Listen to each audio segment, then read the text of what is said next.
케어 박소연 대표에 대한 잇따르는 의혹들이 제기되고 있습니다. 그래서 동물단체가 사기 횡령 혐의로 고발하겠다라고 밝혔는데요.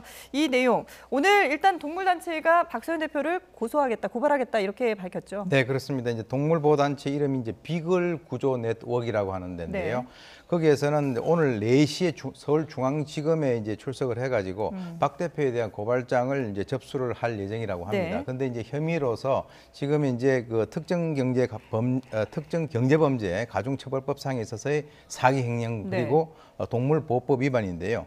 이 사기 혐의에 대해 가지고는 이 박 대표가 대외적으로는 자기 그 단체에서는 안락사를 전혀 시키지 않겠다라고 해가지고 후원금이라든가 기부금을 많이 받은 그런 상황에서 이 후원자를 속인 것이다. 네. 그리고 이제 또 이사회에 보고가 돼 있는 여러 가지 어떤 통계 자료라든가 하는 이것들도 조작이 됐다라고 이제 그 주장을 하고 있고요. 네. 그다음에 이제 특히 그 2017년도에 그 후원금 중에서 3,300만 원을 개인적인 어떤 그 변호사 비용으로 썼다라고 하는 정황이 있기 때문에 네. 횡령죄를 적시를 했다라고 합니다. 예. 그리고 이제 법에 적시되어 있는 정당한 이유 없이 동물을 수백 마리를 지금 안락사한 것이 최초의 문제가 됐지 않습니까? 네네. 왜 그러냐면 원래 이 안락사라고 하는 것은 병이 있거나 또 사람에게 굉장히 위험하거나 또는 그 시도지사의 어떤 허락이 있을 때 안락사를 시키게끔 돼 있고 예. 또 이 박 대표 같은 경우도 건강한 그 개를 안락사시키는 것은 범죄다라고 지금까지 주장을 해왔기 때문에 예. 그거는 이제 동물보호법에 위반이 된다 이렇게 이제 주장을 하고 있고요.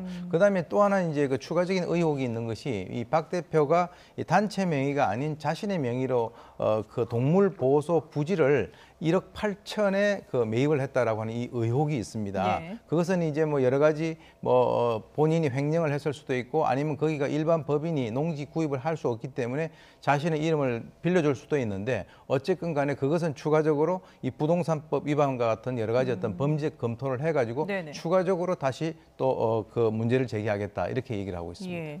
자, 동물단체에서 주장하고 있는 이런 고발 내용, 실제 법적으로 성립이 가능한 겁니까? 가능할 수 있습니다. 지금 특경법상 사기로 특정을 했다는 것은요. 네. 사기 피해 금액이 수억 원대에 이른다는 걸 충분히 추정할 수 있는 것인데 후원금을 내는 후원자들은 만약에 안락사를 시키는 곳이었다라고 한다면 후원금을 내지 않을 가능성이 있습니다. 그러면 어떤 단체의 성격에 대해서는 적극적으로 어떤 그 설명을 해야 되는데 그 과정에서 속임수, 그러니까 네. 기망행위가 있었다고 한다면 속여서 후원금을 받았다라고 평가될 여지가 있는 것이고요.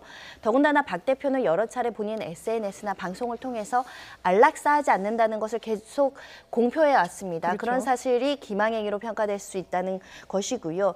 횡령 혐의와 관련해서 좀 더 구체적으로 나오고 있는 상황입니다. 후원금을 받아서 개인의 변호사 선임비로 3,300만 원을 받았다는 것은 기존 판례에 비추어 봐서 충분히 횡령으로 처벌할 수 있는 여지가 네네. 있고요. 특히 이런 후원금이라는 것은 동물 구조에 사용하도록 후원자들이 그 명목을 지정한 돈의 성격이 강한데 그곳에 사용하지 않고 오히려 안락사를 위한 어떤 약품비를 썼다거나 개인적인 비용으로 썼다거나 한다고 한다면 이것은 용도가 맞지 않는 횡령행위로 볼 수 있는 네네. 상황이고요. 가장 중요한 건 이 사건에서 안락사 행위 자체를 동물보호법의 학대로 규정할 수 있는지에 대한 부분입니다. 네네. 현재 안락사에 대해서는 지자체가 위탁한 그 보호시설 이외에는 안락사에 대한 기준이 마련되어 있지 않습니다. 그러다 보니까 이것이 안락사가 허용되느냐, 허용되는 기준은 무엇이냐 분분하게 지금 의견이 갈리고 있는 상황인데 이 지금 고발한 동물보호단체의 주장은 뭐냐면 동물보호법에 보면 정당한 사유 없이 동물을 생명을 단축시키는 이런 안락사, 죽음에 이르는 행위를 동물학대로 규정하고 있는데 지금 박 대표가 한 여러 가지 행위는 수의사의 어떤 의학적 진단도 없었을 뿐만 아니라 정말 불가피한 질병이나 불치병이 있었던 것이 확인되지 않는 건강한 그 동물을 안락사를 시켰다고 한다면 이거는 분명히 정당한 사유 없이 죽음에 이르게 하는 행위이기 때문에 네. 동물보호법상 학대다, 처벌해달라 이런 주장이고요. 충분히 설득력이 있다고 생각이 됩니다. 그렇군요. 자, 시간이 지날수록 이 박소연 대표를 둘러싼 여러 가지 의혹들이 눈덩이처럼 불어나고 있습니다. 그런데 그러면 이제 박 대표의 입장이 공식적으로 나와야 될 텐데 일단 내일 기자회견을 열고 이런 의혹들에 대해서 해명을 한다고 하죠.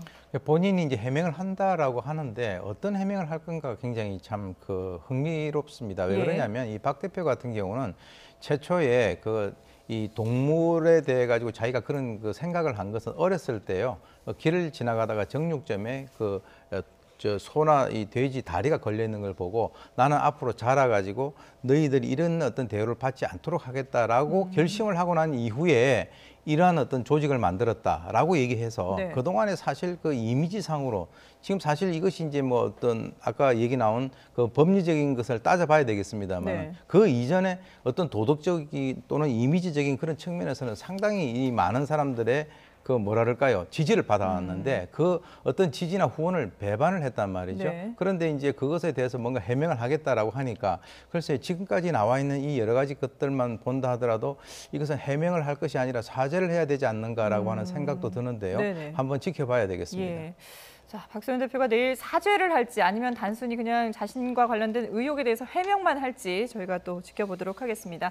네, 지금까지 오윤성 순천향대 경찰행정학과 교수 그리고 손정혜 변호사와 함께했습니다. 두 분 말씀 잘 들었습니다.